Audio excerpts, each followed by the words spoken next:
93. ise ders-i hadisi zat talibinden. Elhamdülillahi Rabbil alemin. Ve salatu ve selamu ala seyyidina seyyidil enbiyayı vel mursalin ve ala alihi ve sahbihi ecma'in. قال النبي صلى الله عليه وسلم إن مما يلحق المؤمن من عمله وحسناته بعد موته علما علمه ونشره وولدا صالحا تركه أو مصحفا ورثه أو مسجدا بناه أو بيتا لابن السبيل بناه أو نهرا أجراه أو صدقة أخرجها من ماله في صحته وحياته تلحقه من بعد موته أو كما قال عليه الصلاة والسلام. Resulullah sallallahu aleyhi ve sellem'in bu mübarek hadisinde adamlar ölünden sonra iğdinden ettiyen bir hayır hasenatları oluyor. Şol ölünden sonra da barıp duracaklarına ayıptır. Şu tadakalı iki form var ya. Benim o da önce kitaptan önce. Tadakalı iki form var ya. Birisi tadakalı var ya. Bir ağır vakti çelim devam tapıyor. O şol ne miqdar şondan maraqim istifade edildi, peydalanında on şo miqdar toğa var ya. Birisi tadakalı var ya yok. Şondan peydalanmaklık uluk gitti.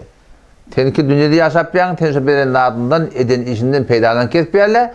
Sen dünyadan gidenden sonra peydalan kesbiyerle. Ta zamani ki şondan eden hayır hasenatından peydalanlıya, ten izinden ne barıp duracak? Soğap barıp duracak.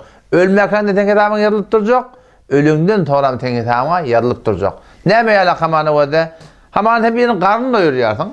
Soğap da tadaka bir garibaten tuvalet veriyorsun, yağ atıp veriyorsun. Haydi bir iş kimsin doğrulap veriyorsun. Şu tadaka, sen tadakanın soğabı boldu. Bunun da devamı yoktur. İptir, savuptur, geyiptir, hasana çellim, bir yıl iki yıl geyiptir. Tadamani koşan emmanına batana soğap gelip duruyor. Şuna mühendiş birisi sadakalar oluyor, vakti belli. Nihayetini bir udok gitmesi kıyım oluyor. Ama birisi sadakalar oluyor, yok udok gidiyor.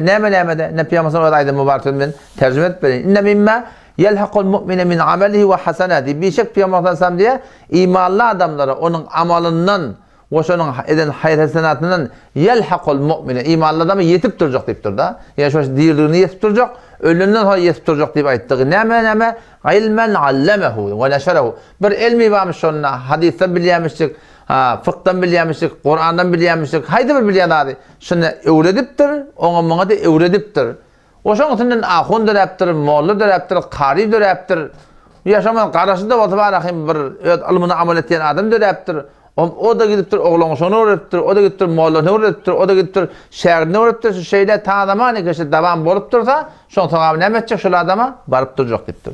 Ve veleden salihan terekavu deyiptir. İzinde bir yaxşı oğlan koyuptur. Hemen oğlan terbiye etmeptir, namazlı, dehretli, Kur'anlı, şoför moğlu deyiptir, şoför ahun ettir, ahun moğlu etmeyede. Hulasın terbiyetine dehmet çekip mescide baryan ettir.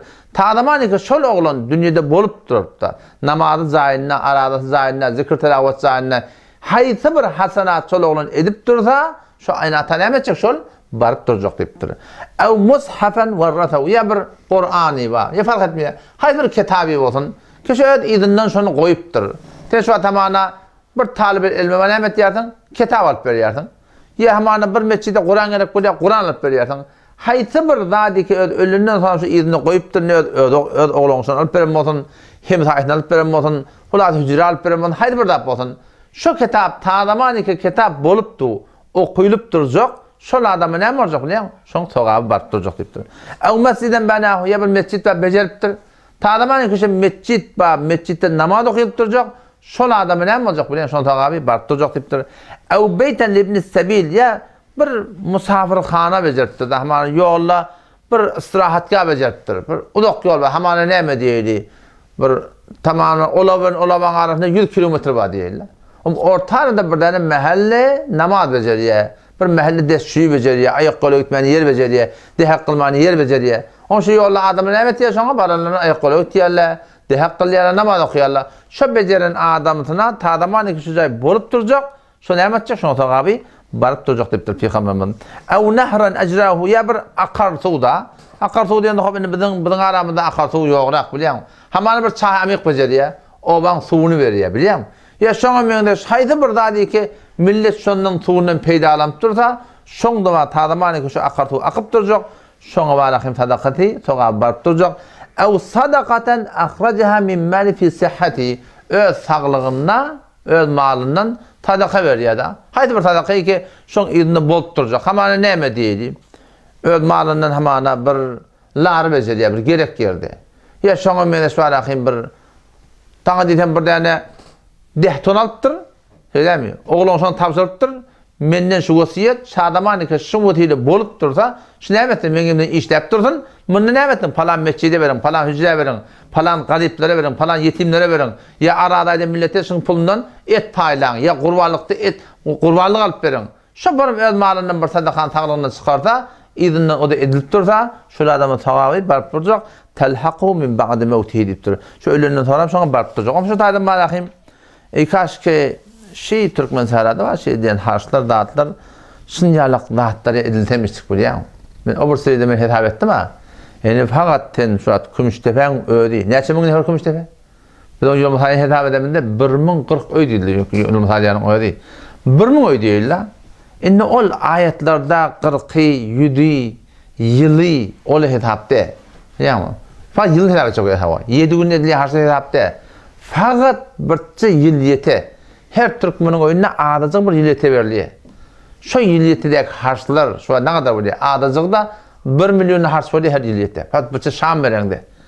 Şam'da harcet verirler var. Ne kadar harcet yerler var. Her an 1 milyon hitaplamada yol mutalyanın ödünün her yılda 1 milyar savanem oluyor. Harç oluyor yani. Şimdi forum hitap ettik de ne kadar harç ediliyor biliyor musun? Kaç ki şuna, şu ölümde hayır sanat etiyat, ya ödül hakkında edecek.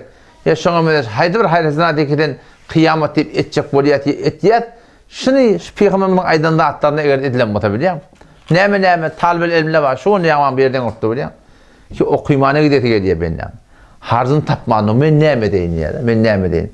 İşlemene gidecek men ne? İşlemene gitten ol zihniyeti ki molada var. O bir yıl işlemeli. Ne kadar da yardan çıkıyor. O bu muhitten çıkıyor. Sen çepese belli böyle gidip gomrah olsun sen. Yoldan çıkamalı. Şu tavuşa da adamlar biliyor musun? Men neme deyin. Kaç ki edilen harçlamada sporun bir istidatlı oğulları beriltedi. Ne kadar danışçı oğullarımız var, danışçı ailemız var. Ne kadar garipli var, ne kadar yetimli var, ne kadar iş tapmanı var. Aslında bana Baberet, eğer şıratla da bizim ulama adamın üstünden bir tanga dedim bir nezaret bulup, şunun üstünde bir bakıp, zat edip, bir bername rezi edip, şu suratında var akım şunu eğer yürütülen olsa, Baberet yani Türk meseleden onu görürsem olacak yani. Yani Huday Teala bir hadise geliyor da, Allah Teala bayilere şu kadar mal veriptir diye, ki eğer şu Huday Teala'nın aydan şeriatına öyle edildi, yerin günde garip tapılacak ediyorlar. Ya sen dekatalayan adam tapmak kıyım olacak, ne etmedin bari? Bak kıyınansak da, şu doğrultunda edilen gün ihtiyaçlar dağıttır köpülüp, fesatlar köpülüp, dağıttır köpülüp. Çünkü bu dağıttığın iyinde kân gurrunma. Şu bir zaman onun gittiği Tehran'ı işlemeyene. Onun iyinde hanımada bir tada kalıyor. Oğlu bir tada kalıyor, kıyı bir tada kalıyor. Onun başına neyim ediyor? Onun neyim ediyor? O gitti Türkiye'ye. Oğlun zamanı ölülmeyen etmiyor. Ona fesat çıkıyor diye. Eğer şıngı harçları bu doğru doğru edilmiş biliyor musun? Ne kadar kavgalar diyeyim. Peygamberimiz kavgalar da öğrettir ki. Takdir kimde biliyor musun? Takdir biz takdirlerde de, takdir bizlerde. Biz ulamalar yol almalıyız. Kıyınlansak da ulamalar 100'den 98'i olgu değil yani. Olgu değil. Ne ahlaki taydan, ne ameli taydan. Ba olgular, hevr adı yani. O şu taydan millette sen şu kun diyanattan, ne kadar bizim milletin şu zedeb olur biliyor musun? Mescitten boşap var ya. Ne mi deyip şu olguyla kıyınlansak da var hem doğru doğrultunda olgu bulmalı adamı da çok önemli. Olgu bulmalı adamda olgu bulup başarınak. Şu taydan diyanatımızken zerbeyi hem işi adında olsun unçak namayendegane dini betbim bol diye. Onun tabi dinin önüne betbim bol diye. Ki kıyınlansak da şibeler bizim başımıza geliyor. Mağahında kân esbab bak yanında. Mağahında kân ne hem deyip şeyle oluptur. Anında kân gururlar yatı. Yani belan olacağı muşkil şu 100'den 98'deki men takdir edip otururlar. Ne edip bilmeyen ahunet yan.